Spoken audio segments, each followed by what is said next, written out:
ನಮಸ್ತೆ ವೀಕ್ಷಕರೇ, ಇತ್ತೀಚಿನ ದಿನಗಳಲ್ಲಿ ಒಬೇಸಿಟಿ ಅನ್ನುವಂಥದ್ದು ಬೇರೆ ಬೇರೆ ದೇಶಗಳಿಗೆ ಹೋಲಿಸ್ಕೊಂಡ್ರೆ ಪ್ರಪಂಚದಲ್ಲಿ ಭಾರತದಲ್ಲಿ ಹೆಚ್ಚಾಗಿ ಕಂಡು ಬರ್ತಾ ಇದೆ. ಸುಮಾರು ಶೇಕಡವಾರು ನೋಡ್ತಾ ಹೋದರೆ ಸುಮಾರು 50ಕ್ಕೂ ಹೆಚ್ಚು ಜನರಿಗೆ 50% ಹೆಚ್ಚು ಜನರಿಗೆ ಒಬೇಸಿಟಿ ಅನ್ನುವಂಥದ್ದು ಅಂದರೆ ಓವರ್ ವೆಯ್ಟ್ ಅನ್ನುವಂತಹ ಸಮಸ್ಯೆ ಹೆಚ್ಚಾಗಿ ಕಂಡು ಬರ್ತಾ ಇದೆ.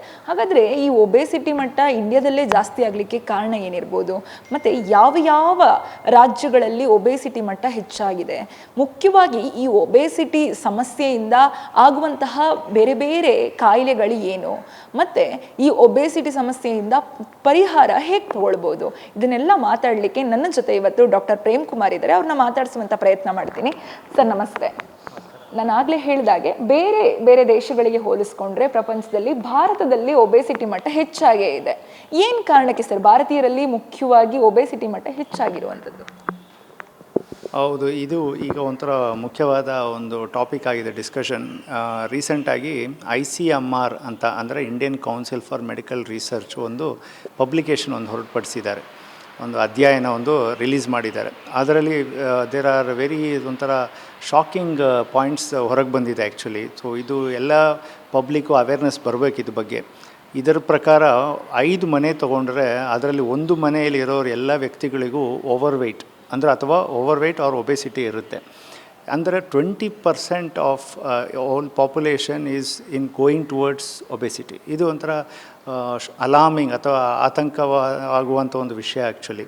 ಸೊ ಈಗಲೇ ನಾವು ಆ್ಯಕ್ಚುಲಿ ಎಚ್ಚರ ಆಗಬೇಕು ಈ ವಿಷಯಕ್ಕೆ. ಒಂದು ನೆಕ್ಸ್ಟು ಈ ಪಬ್ಲಿಕೇಶನಲ್ಲಿ ಜಸ್ಟ್ ಇದು ನಂಬರ್ ಬಗ್ಗೆ ಹೇಳಿಲ್ಲ, they have even given much more finer details. For example ಇದ್ರ ಪ್ರಕಾರ ಸಿಟಿ ಅಂದರೆ ನಾವಿರೋ ಅರ್ಬನ್ ಏರಿಯಾಸ್ ಬಿಕಮ್ ಒಂಥರ ಹಾಟ್ಸ್ಪಾಟ್ ಆಗಿದೆ ಒಬೇಸಿಟಿ ಮತ್ತು ಓವರ್ ವೆಯ್ಟ್ಗೆ as compared to rural regions. ಅಂದರೆ ಏನರ್ಥ ಅಂದರೆ ನಾವು ಸಿಟಿಯಲ್ಲಿ ಇರೋರು ನಮ್ಮ lifestyle there is some difference ಅಥವಾ there is some labs which we have to get into details and check out. Okay, ನಾವು ಮಾಡ್ತಿರೋಂಥ ನಮ್ಮ ಲೈಫ್ ಸ್ಟೈಲಲ್ಲಿ ಏನೋ ತಪ್ಪು ನಡೀತಾ ಇದೆ, ಅಥವಾ ನಾವು ಊಟ ಮಾಡ್ತಿರೋದ್ರಲ್ಲಿ ತಪ್ಪಿದೆಯಾ, ಅಥವಾ ನಾವು ನಮ್ಮ ದೈನಿತ್ಯ ಕಾರ್ಯಗಳಲ್ಲಿ ಏನಾದ್ರು ತಪ್ಪಿದೆಯಾ, ಅಂದರೆ ನಮ್ಮ ಚಟುವಟಿಕೆಗಳಿಲ್ವಾ, ಅಥವಾ ನಾವು ಶುಗರ್ ಜಾಸ್ತಿ ತಿಂತಾಯಿದ್ದೀವ ಅಂತ ಈ ಥರ ಒಂದು ಆಡಿಟ್ ನಾವೇ ಸೆಲ್ಫ್ ಆಡಿಟ್ ಮಾಡಿಕೊಂಡು we have to really think what is happening. ನೀವು ಮತ್ತೊಂದು ವಿಷಯ ಹೇಳಿದ್ರಿ that obesity can be a problem for many other diseases. ಅಂದರೆ ಬೇರೆ ಕಾಯಿಲೆಗಳಿಗೂ ಇದೇ ಒಂಥರ ಸ್ಟಾರ್ಟಿಂಗ್ ಪಾಯಿಂಟ್ ಆಗಿದೆ. ಇದರಲ್ಲಿ BP, ಶುಗರ್, ಥೈರಾಯ್ಡ್ ಇದೆಲ್ಲ ಸೇರಿ ಕೂಡ ಇನ್ನೊಂದೊಂದು ಹೊಸ ಸಿಂಡ್ರೋಮ್ ಅಂದರೆ ಮೆಟಬಾಲಿಕ್ ಸಿಂಡ್ರೋಮ್ ಅಂತಲೂ ಒಂದು ಡಿಫೈನ್ ಮಾಡಿದ್ದೀವಿ. ಇದಕ್ಕೆಲ್ಲ ಸೇರಿಸಿ ಕೂಡ್ಕೊಂಡು ಇದೆಲ್ಲ ಕಾಸ್ ಈಸ್ ಒಬೇಸಿಟಿ. ಸೊ ಈಗ actually it is very good that the government has published this data and making the ಜನಸಾಮಾನ್ಯರಿಗೊಂಥರ ಅವೇರ್ನೆಸ್ ಬಂದಿದೆ ಈಗ that we have to really think. ಮೊದಲೆಲ್ಲ ನಾವು ಬರೀ ಓಕೆ ಸಕ್ಕರೆ ಕಾಯಿಲೆ ದೊಡ್ಡ ಕಾಯಿಲೆ, BP ತುಂಬ ದೊಡ್ಡ ಕಾಯಿಲೆ ಅಂತ ತುಂಬ ಅಟೆನ್ಷನ್ ಅದಕ್ಕೆ ಕೊಡ್ತಿದ್ವಿ. ಬಟ್ ಈಗ ಇದು ಬೊಜ್ಜು ಅಥವಾ ಸ್ಥೂಲಕಾಯತೆ ಅಂದರೆ ಓವರ್ ವೆಯ್ಟ್ ಒಬೇಸಿಟಿ ಏನಂತೀವಿ, it is reached every house hold, ಅಂದರೆ ಮನೆ ಮಟ್ಟಿಗೆ ತಲುಪಿದೆ ಈಗ. ಸೊ ಇದು ಒಂಥರ ಆತಂಕವಾದ ಅಂತ ಆಗುವಂಥ ವಿಷಯ ಇದು. ಸೊ ಇದ್ರ ಬಗ್ಗೆ ಡೆಫಿನೆಟ್ಲಿ ನಾವು ಒಂದು ಜಾಗೃತ ಆಗಬೇಕು, ಆ್ಯಕ್ಷನ್ಸ್ ತೊಗೋಬೇಕು. And government is already doing plenty of actions. ಅದ್ರ ಜೊತೆಗೆ still we can do some more.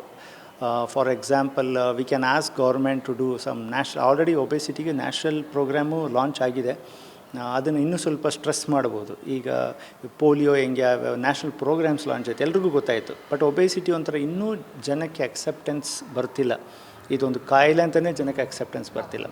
So government is doing its best. I think public is also has to do their share. ಅಂದರೆ ಜನಕ್ಕೆ ಅವ್ರು ಏನು ಊಟ ಮಾಡ್ತಿದ್ದಾರೆ ಈಗ ಅವೇರ್ನೆಸ್ಸೇ ಇಲ್ಲ. ಓಕೆ, ನಾನು ದಿನ ಏನು ತಿಂತಾಯಿದ್ದೀನಿ, ಒಂದು ವಾರದಲ್ಲಿ ಏನೇನು ತಿಂದೆ, ಒಳ್ಳೆ ಊಟ ತಿಂದನ ಅಥವಾ ಶುಗರ್ ಜಾಸ್ತಿ ತಿನ್ನ, ಏನು ಲೆಕ್ಕನೇ ಯಾರು ಇಡ್ತಾಯಿಲ್ಲ. ಸುಮ್ಮನೆ ಹಿಂಗೆ ಡೇ ಟು ಡೇ ಎವ್ರಿಬಡಿ ಎದ್ದು ಹೇಳಿದ್ವಿ, ಏನೋ ತಿಂದ್ವಿ, ಓದ್ವಿ, ನೆಕ್ಸ್ಟ್ ಡೇ ಬಂತು. ಸೊ ಆ ಥರ ಆಗಿರೋದು ತಪ್ಪು. ಸೊ ದಿಸ್ ಪಬ್ಲಿಕೇಶನ್ ಅಂದರೆ ಏನು ICMR ರಿಲೀಸ್ ಮಾಡಿರೋಂಥದ್ದು ನಮಗೆಲ್ಲ ಒಂಥರ should really change our life.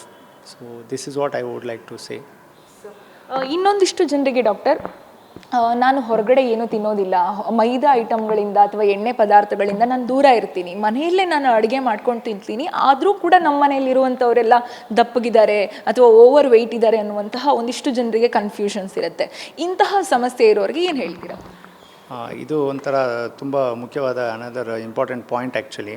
ಎಲ್ಲ ಜನ ಅಂದ್ಕೊಳ್ಳೋದು ದಪ್ಪ ಇದ್ದರೆ ಅಥವಾ ಅವನು ತುಂಬ ಓವರ್ ವೆಯ್ಟ್ ಇದ್ದಾನೆ, ಒಬೇಸ್ ಇದ್ದಾನೆ ಅಂದರೆ ತುಂಬ ತಿಂತಿರಬೇಕು, ಕೆಲಸನೇ ಮಾಡ್ತಿದ್ದಾರೆ, ಲೇಝಿ ಅಂತ. Okay, these are all contributing factors, definitely will increase.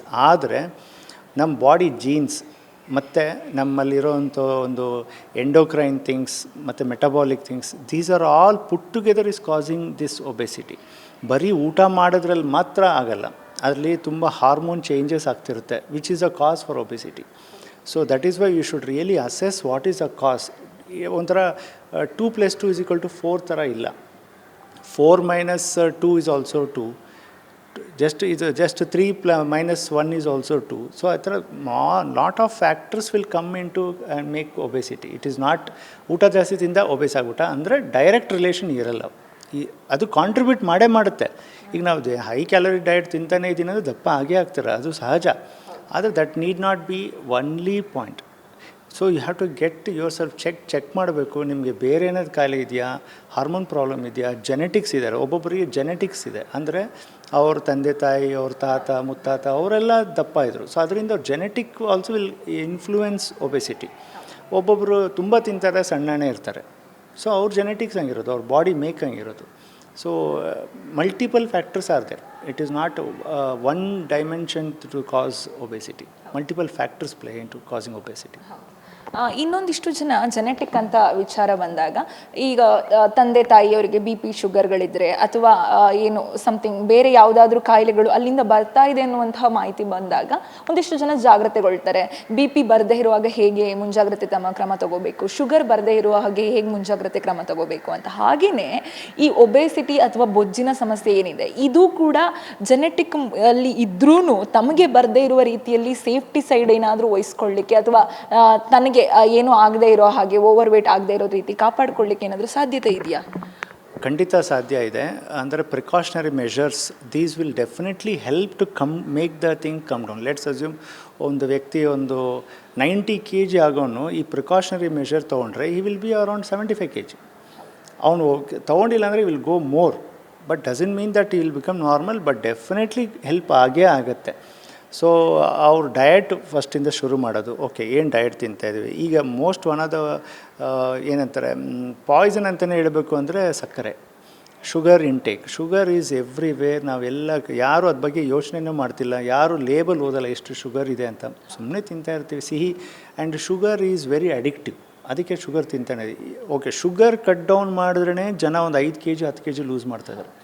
So this is we are seeing every day to day people are just losing. ಒಂದು ಶುಗರ್ ಕಟ್ ಡೌನ್ ಅಷ್ಟೇ, ಒಂದು step. So sugar cut down ಮಾಡಿ, ನೀವೇನು diet ತಿಂತಾಯಿದ್ದೀರಾ ನೋಡಿ, ಈ products ಹೇಳಿದ್ರಲ್ಲ, bakery products ನಿಲ್ಲಿಸಿ, ವೆಜಿಟೇಬಲ್ಸ್ ಕನ್ಸಂಪ್ಷನ್ ಜಾಸ್ತಿ ಮಾಡಿ, ಆ್ಯಕ್ಟಿವಿಟಿ ಜಾಸ್ತಿ ಮಾಡಿ. So you will definitely try to control your obesity. Even if you are genetically predisposed, ಅಂದರೆ ನಿಮಗೆ ಜೆನೆಟಿಕ್ ಇದೆ ಒಬೇಸ್ ಆಗೋಕ್ಕೆ ಇದ್ರೂ definitely you can control it, you can reduce that. Need not be 100% effective, but definitely effective. ಇನ್ನು ಭಾರತೀಯರಲ್ಲಿ almost 50ಕ್ಕೂ ಹೆಚ್ಚು ಶೇಕಡವಾರು ನೋಡ್ತಾ ಹೋದರೆ ಸಾಕಷ್ಟು ಜನರಲ್ಲಿ ಒಬೆಸಿಟಿ ಮಟ್ಟ ಅನ್ನುವಂಥದ್ದು ಕಂಡುಬರುತ್ತೆ. ಆದರೆ ಯಾವ ರಾಜ್ಯಗಳಿಗೆ ಹೆಚ್ಚಾಗಿ ಇದೆ ಅಂತ ಹೋಲಿಸ್ಕೊಂಡ್ರೆ ನಮ್ಮ ಕರ್ನಾಟಕನ ಹೊರತುಪಡಿಸಿದ್ರೆ ಬೇರೆ ಜಿಲ್ಲೆಗಳಿಗೆ ಹೆಚ್ಚಾಗಿ ಒಬೆಸಿಟಿ ಸಮಸ್ಯೆಗಳು ಕಾಡ್ತಾ ಇದೆ. ಅದರಲ್ಲೂ ನಾರ್ತ್ ಈಸ್ಟ್ಗಳಲ್ಲಿ ಹೆಚ್ಚಾಗಿದೆ. ಏನು ಕಾರಣ ಇರ್ಬೋದು? ಅಂದರೆ ಈ ದಕ್ಷಿಣ ಭಾರತಕ್ಕೂ ಮತ್ತು ಉತ್ತರ ಭಾರತಕ್ಕೂ ಏನು ವ್ಯತ್ಯಾಸ ಕಂಡುಬಂದು ಆ ಕಡೆ ಏನು ಉತ್ತರ ಭಾರತದಲ್ಲಿ ಒಬೆಸಿಟಿ ಮಟ್ಟ ಜಾಸ್ತಿ ಇರುವಂಥದ್ದು? ಅದೇ ನಾನು ಈಗ ಹೇಳಿದ ಥರ ಈ ICMR ಪಬ್ಲಿಕೇಶನ್ ಪ್ರಕಾರನೇ ಲೆಕ್ಕ ತೊಗೊಂಡ್ರೆ ಆ್ಯಕ್ಚುಲಿ ಬೇರೆ ಸ್ಟೇಟ್ಸ್ ನಮ್ಮ ಕರ್ನಾಟಕವನ್ನು ಹೊರತುಪಡಿಸು, ಫಾರ್ ಎಕ್ಸಾಂಪಲ್ ನಾರ್ತ್ ಈಸ್ಟ್ ಅಂದರೆ ಪುದುಚೇರಿ, ತಮಿಳ್ನಾಡು ಕೊಟ್ಟಿದ್ದಾರೆ. ಆ್ಯಕ್ಚುಲಿ ದಟ್ ತುಂಬ ಅಲಾರ್ಮಿಂಗ್ ರೇಟ್ ಇದೆ ಅಂತ ಕೊಟ್ಟಿದ್ದಾರೆ. So definitely there is difference with even from our genetic makeup, our what we eat. ಅವ್ರು ತಿನ್ನೋ ಊಟ, ನಾವು ತಿನ್ನೋ ಪದಾರ್ಥಗಳು definitely vary. For example some states they eat more sugary foods, some states eats more spicy foods. Plus our region influence ಮಾಡುತ್ತೆ, activity ಎಲ್ಲ influence ಮಾಡುತ್ತೆ. It is not, and even the form of their genetic makeup is predisposing for them. So ಇದ್ರ 100% ಹೇಳಕ್ಕೆ ಬರೋಲ್ಲ ಯಾಕೆ ಅಂತ. ಇದು ಒಂಥರ ಇನ್ನೂ ಸ್ವಲ್ಪ ರಿಸರ್ಚ್ ಮಾಡಬೇಕು ಇದ್ರ ಬಗ್ಗೆ, ಇನ್ನೊಂದು ಸ್ವಲ್ಪ ಡೀಟೇಲಲ್ಲಿ ಹೋಗಿ ಯಾಕೆ ಈ ಸ್ಟೇಟ್ ಯಾಕೆ ಡಿಫ್ರೆನ್ಸ್ ಇದೆ ಅಂತ ಡೇಟಾ ನಮ್ಮ ಹತ್ರ ಇಲ್ಲ. ಸೊ ಈ ಡೇಟಾನು ಸರ್ಕಾರ ಮೋಬಿ ದೇವರ್ ಪಬ್ಲಿಷಿಂಗ್ ಸೂನ್ ಮಾಡ್ಬೋದು. If ICMR taken data maybe they'll publish it soon. So ಆ ಡೇಟಾ ಬಂದ ಮೇಲೆ ನಾವು ಮೇ ಬಿ ಡೆಫಿನೆಟಿವ್ ಆಗಿ ಹೇಳ್ಬೋದು, ಈ ಕಾರಣಗಳಿಂದಾನೇ ಅಂತ. ಈಗ ಒಂಥರ ಊಹೆ ಆಗುತ್ತೆ, ಓಕೆ ಮೇ ಬಿ ಹಂಗಿರ್ಬೋದು ಅಂತ ಒಂಥರ ಅಂದಾಜಾಗುತ್ತೆ. So let's wait for the data to come, then maybe will can discuss on that. ಇನ್ನು ಕೊನೆಯದಾಗಿ ಒಬೇಸಿಟಿ ಸಮಸ್ಯೆ ಏನು ಬಳಲ್ತಾ ಇರ್ತಾರೆ ಅವರಿಗೆ, ಒಬೇಸಿಟಿನೇ ಒಂದು ಕಾಯಿಲೆ, ಅದ್ರ ಜೊತೆಗೆ ಸಾಕಷ್ಟು ಕಾಯಿಲೆಗಳು ಜೋಡಿಸ್ಕೊಳ್ಳುವಂಥದ್ದು, ಸಾಕಷ್ಟು ಬೇರೆ ಬೇರೆ ಪ್ರಾಬ್ಲಮ್ಗಳಿಂದ ಅವರು ಬಳಲುವಂಥದ್ದು ಸಾಮಾನ್ಯ. ಹಾಗಾಗಿ ಕೇಳ್ತಾ ಇರುವಂಥದ್ದು, ಇನ್ನು ಚಿಕ್ಕ ಮಕ್ಕಳು ಕೂಡ ಒಬೇಸಿಟಿ ಸಮಸ್ಯೆಯಿಂದ ಬಳಲ್ತಾ ಇರ್ತಾರೆ. ಅವರು ಚಿಕ್ಕ ವಯಸ್ಸಲ್ಲೇ ಹಾರ್ಟ್ ಅಟ್ಯಾಕ್ ಬಂದು ಸಾಯುವಂಥದ್ದು, ತೀರಾ ದಪ್ಪ ಇರುವಂಥದ್ದು ಅಥವಾ ತೀರಾ ವೀಕ್ ಆಗಿದ್ದರೂ ಕೂಡ ಹಾರ್ಟ್ ಅಟ್ಯಾಕ್ ಬಂದು ಸಾಯುವಂತಹ ಪರಿಸ್ಥಿತಿ ಇದೆ. ಇಂತಹ ಸಮಸ್ಯೆಗಳಿಗೆ ಅದರಲ್ಲೂ ಹೆಚ್ಚಾಗಿ ಹಳ್ಳಿಗೆ ಹೋಲಿಸ್ಕೊಂಡ್ರೆ ಸಿಟಿಯಲ್ಲಿ ಒಬೇಸಿಟಿ ಪ್ರಮಾಣ ಹೆಚ್ಚಾಗಿರುವಂಥದ್ದು. ಹಾಗಾಗಿ ಈ ಒಬೇಸಿಟಿ ಪ್ರಮಾಣದಿಂದ ಒಂದಿಷ್ಟು ರಿಲೀಫ್ ತಗೊಳ್ಳಿಕ್ಕೆ ಏನು ಮಾಡಬಹುದು ಅಂತ? ಸೊ ಜನರಲಿ ಜನಗೆ ಒಂದು ಮೈಂಡ್ ಸೆಟ್ ಏನಂದರೆ, ಮಕ್ಕಳಿಗೆ ಕಾಯಿಲೆ ಬರಲ್ಲ, ಮಕ್ಕಳು ದಪ್ಪ ಇದ್ರೂ ಪರವಾಗಿಲ್ಲ. ಸೊ ಇದು ಒಂಥರ ರಾಂಗ್ ಇನ್ಫಾರ್ಮೇಷನ್, ಇದೊಂಥರ ತಪ್ಪು ಭಾವನೆ. ಜನಕ್ಕೆ ಏನು ಅರ್ಥ ಆಗಬೇಕಂದ್ರೆ, childhood adolescence obesity is also known and it is also harmful. ನೀವು ಹೇಳಿದಾಗೆ ಹಾರ್ಟ್ ಅಟ್ಯಾಕ್ ಆಗಿದೆ ಯಂಗ್ಸ್ಟರ್ಸಲ್ಲಿ, ಬೇರೆ ಬೇರೆ ಕಾಯಿಲೆ ಬರ್ತಿದೆ. ಬಟ್ ನಾವು ಜನರಲಿ ಆ ಏಜಲ್ಲಿ ಬರೀ ತಮಾಷೆ ಮಾಡಿಕೊಂಡು ಅವ್ನು ಗುಂಡ ಅಂತ ಅಂದ್ಕೊಂಡು ಏನೊಂದು ಬಾಡಿ ಶೇಮಿಂಗ್ ಒಂದು ಮಾಡಿಕೊಂಡು ವೆರಿ ಲೈಟಾಗಿ ತೊಗೊತಾ ಇದ್ವಿ. But I think we have to really look into the details of that every child who is obese. BMI check ಮಾಡಿ ಯಾಕೆ ಹೈ ಇದ್ದಾನೆ ಅಂತ ಚೆಕ್ ಮಾಡಿಸ್ಬೇಕು. Maybe simple steps, for example even ಈ ಏನಂತಾರೆ ಇದು ಬೆವರೇಜಸ್ ಬರ್ತಾ ಇದೆ, which are all aerated drinks. These are all having high quantity of sugars, but generally kids are very liking to drink. I don't want to name those carbonated drinks, but generally sugary drinks is very favorite. And ಸುಮಾರು ಜನ ಈ packed mango juice ಅಂತ ಕುಡಿತಾರೆ. But ನೀವು really ಅದು check ಮಾಡಿದ್ರೆ ಅದರಲ್ಲಿ ಮ್ಯಾಂಗೋನೇ ಇಲ್ಲ. Mango colour, mango flavour and sugar. So ಇದು ವೆರಿ ಸಿಂಪಲ್. ಎಲ್ಲ ಮಕ್ಕಳಿಗೆ ನಾನು ತುಂಬ ಜ್ಯೂಸ್ ಕುಡಿಸ್ದೆ ನಾನು ಅಂತ ಅಂದ್ಕೊಂಡಿದ್ದಾರೆ public. But you are not even giving, just giving sugar. And activity ಕಮ್ಮಿ ಆಗ್ತಾಯಿದೆ, ಎಲ್ಲ ಬರೀ ಮನೆಯಲ್ಲೇ ಆಡಿಕೊಂಡು ವೀಡಿಯೋ ಗೇಮ್ಸ್ ಆಡ್ಕೊಂಡಿದ್ದಾರೆ. ಮೊದಲ ಕಾಲದಲ್ಲಿ ಎಲ್ಲ ನಾವೆಲ್ಲ ಆಚೆ ಹೋಗಿ ಆಟ ಆಡ್ಕೊಂಡು ಅವರ್ಸ್ ಟುಗೆದರ್ ಆಟ ಆಡ್ಕೊಂಡು ಬರ್ತಿದ್ವಿ. ಈಗ ಎಲ್ಲ ಮಕ್ಕಳು ಮನೆಯಲ್ಲೇ ವೀಡಿಯೋ ಗೇಮು, ಮೊಬೈಲ್ ಅಂತ ನೋಡ್ಕೊಂಡು ಕೂತಿದ್ದಾರೆ. So may be for my side ಈ 2 ಸ್ಟೆಪ್ಸ್ ಮಾಡಿದ್ರೆ definitely will make C changes. I think food and life style more than it's simple but very difficult to follow it. Yes, ಕೇಳಿದ್ರಲ್ಲ ವೀಕ್ಷಕರೇ, obesity ಅನ್ನುವಂತಹ ವಿಚಾರ ಭಾರತದಲ್ಲಿ ಹೆಚ್ಚಾಗಿ ಕಂಡು ಬರ್ತಾ ಇದ್ರು, ಅದರಲ್ಲೂ ಹಳ್ಳಿ ಪ್ರದೇಶಗಳ ಭಾರತ, ಯಾಕಂತಂದರೆ ಭಾರತ ಗ್ರಾಮಗಳ ರಾಷ್ಟ್ರ ಅಂತಲೇ ಕರೀತಾರೆ. ಆದರೆ ಗ್ರಾಮಗಳಿಗೆ ಅಥವಾ ಹಳ್ಳಿಗಳಿಗೆ ಹೋಲಿಸ್ಕೊಂಡ್ರೆ ಸಿಟಿಯಲ್ಲಿರುವಂತಹ ಜನರಲ್ಲಿ ಹೆಚ್ಚಾಗಿ ಒಬೇಸಿಟಿ ಪ್ರಮಾಣ ಹೆಚ್ಚಾಗಿರುವಂಥದ್ದು. ಯಾಕಂತಂದರೆ ಇಲ್ಲಿನ ಲೈಫ್ ಸ್ಟೈಲ್ ಇರ್ಬೋದು, ಇಲ್ಲಿ ನಾವು ಕನ್ಸ್ಯೂಮ್ ಮಾಡುವಂಥ ಆಹಾರ ಪದಾರ್ಥಗಳ ಇದಿರ್ಬೋದು, ಅಥವಾ ನಾವಿಲ್ಲಿ ಹೊಂದಿಕೊಂಡಿರುವಂತಹ ಅಥವಾ ಪ್ರತಿನಿತ್ಯ ಜೀವನ ಮಾಡುತ್ತಿರುವಂತಹ ಪ್ರತಿನಿತ್ಯದ ಪ್ರಕ್ರಿಯೆಗಳಿರ್ಬೋದು, ಇವುಗಳಿಂದ ಒಬೇಸಿಟಿ ಪ್ರಮಾಣ ಹಳ್ಳಿಗಳಿಗೆ ಹೋಲಿಸ್ಕೊಂಡ್ರೆ ಸಿಟಿಗಳಲ್ಲಿರುವಂತಹವರಲ್ಲಿ ಜಾಸ್ತಿಯಾಗಿ ಕಂಡು ಬರ್ತಿರುವಂಥದ್ದು. ಇನ್ನು ಒಬೇಸಿಟಿ ಅನ್ನುವಂಥದ್ದು ದೊಡ್ಡ ಕಾಯಿಲೆ ಅನ್ನುವ ರೀತಿಯಲ್ಲಿ ತಗೊಳ್ಳದೆ ಅದರಲ್ಲಿ ಸ್ವಲ್ಪ ಚೇಂಜಸ್ ಮಾಡಿಕೊಂಡು ಆರೋಗ್ಯವಾಗಿ ಇರಲಿಕ್ಕೆ ಏನು ಮಾಡ್ಕೋಬಹುದು ಆ ವಿಚಾರವಾಗಿ ನಾವು ಯೋಚನೆ ಮಾಡಿ ಒಂದಿಷ್ಟು ನಿರ್ಧಾರಗಳನ್ನು ನಾವು ಕಷ್ಟ ಆದರೂ ಕೂಡ ತಗೊಂಡ್ರೆ ಆರಾಮಾಗಿ ಒಬೇಸಿಟಿಯಿಂದ ಹೊರಗೆ ಬರ್ಬೋದು ಅನ್ನುವಂಥದ್ದು ಡಾಕ್ಟರ್ ಪ್ರೇಮ್ ಕುಮಾರ್ ಅವರ ಒಪಿನಿಯನ್ ಆಗಿದೆ. ಇದಾಗಿತ್ತು ಈ ಹೊತ್ತಿನ ವಿಶೇಷ ಸುದ್ದಿ. ಇನ್ನಷ್ಟು ಸುದ್ದಿಗಾಗಿ ನೋಡ್ತಾ ಇರಿ Guarantee News. Camera person Dhanush ಜೊತೆ Shami Shetty, Guarantee News Bengaluru. Guarantee News, ಸುದ್ದಿ ಖಚಿತ, ನ್ಯಾಯ ನಿಶ್ಚಿತ.